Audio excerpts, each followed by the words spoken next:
So when we've finished all of our work, we've reconciled a period, we've got all the reports looking and running the way we want, then it's time to close the books. Basically, we are protecting the books from being changed. And it's really important because I do this all the time. When the year ticks over to the new year, I still type in the prior year for probably a month. And sometimes I close the books right away just to protect the books from myself. It's just I key things in with the wrong year for a little bit. It just happens. So closing the books in QuickBooks Online is really easy. It's actually a setting, and I'll show you how to do that right now. You go up to the gear and you go to Account and Settings right here. And on the left side of Account and Settings, you can make that change. I'll go to the Advanced tab, and right here there's a feature that says Close the Books. Right now these books are not closed.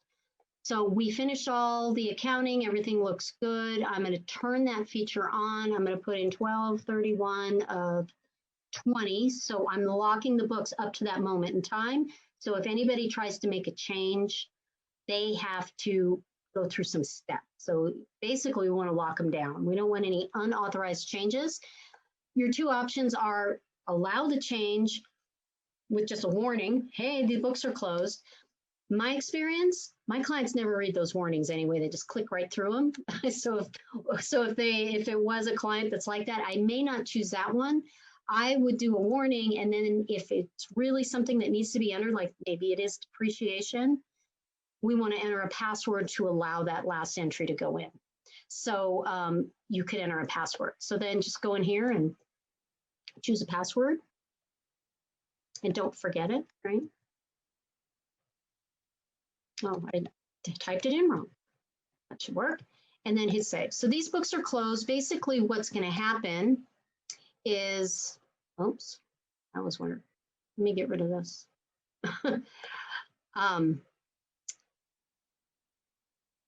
So these books are closed. So basically what's going to happen if anybody who's a user of QuickBooks is going to log in and try and make a change to anything from dated 12/31/20 or past, they're going to be prompted with that password. So let me just try to enter something. I'm going to enter a new expense.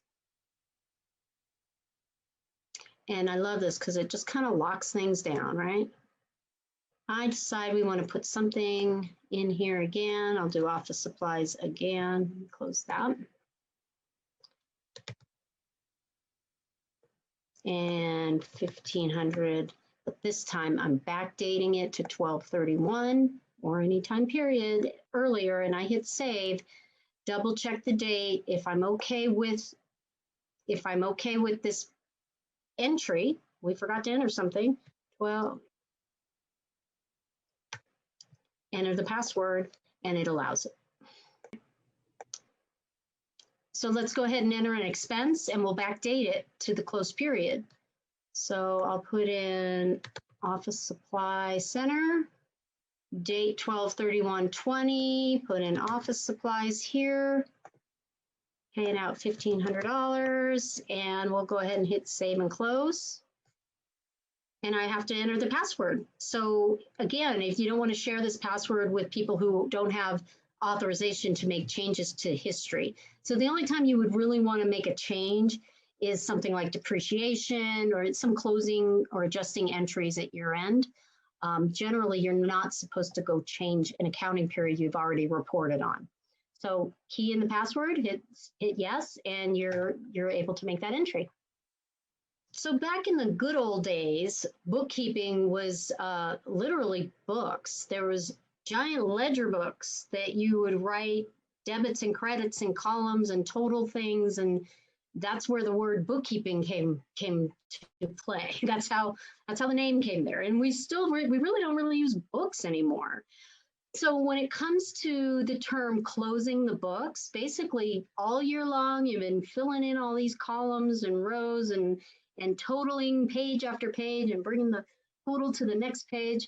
At the end of the year, you literally close the book. And you take that book and throw it up on the shelf. Books are closed, no more changes. That's what it means. You may have noticed I glossed over the whole financial statement steps a bit there. That's because it's a big topic.